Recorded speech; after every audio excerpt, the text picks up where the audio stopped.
তুমি ডাক দাও, আমরা সাহসে কুলায় না। জিবরাইল তখন ডাক দিবি, ইয়া রাসূলুল্লাহ আপনি ওঠেন, হাসরের ময়দানের জন্য আপনি দাঁড়ান। আল্লাহর কসম বাপ কসম, হাদিস আছে নবীজি সাল্লাল্লাহু আলাইহি সাল্লাম বলেন, আমার উম্মত আমি নবী তখন এই কবর থেকে উঠেই কপালের বালু মুছতে মুছতে আল্লাহর নবী বলবেন, জিবরাইল আমার উম্মত কোথায়? আমাকে নেওয়ার জন্য আসে নাই নাকি তারা জাহান্নামে চলে গেছে? জিবরাইল তখন চোখের পানি ফেলে বলবেন, না ইয়া রাসূলুল্লাহ, এখনো কেউ কবর থেকে উঠে নাই, কাউকে আল্লাহ এখনো উঠায় নাই। আপনি উঠলে এরপরে সবাই উঠবে। উঠেই নবী বলছে, হায় আমার উম্মত কই? আমার উম্মত আমারে নিতে আসলো না।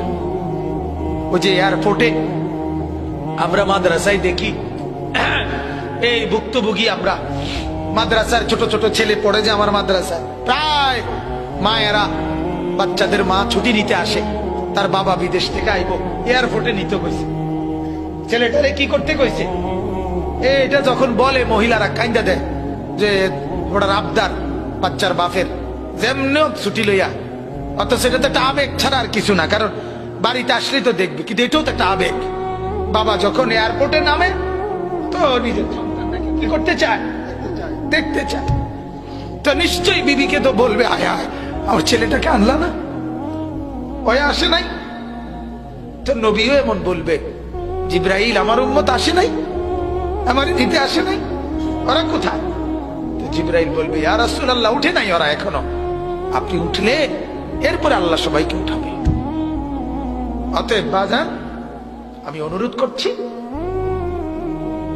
জীবন বদলান, জীবন সুন্দর করেন, চেহারা সুন্দর করেন, আখলাক সুন্দর করেন, প্রত্যেকেই ফিকির করেন।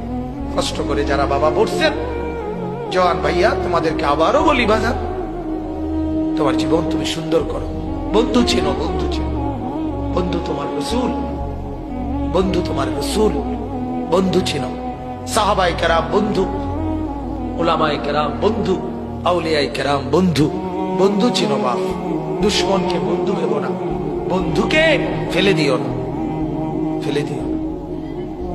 আল্লাহ তাআলা আমাদেরকে বুঝার তৌফিক দান করুন।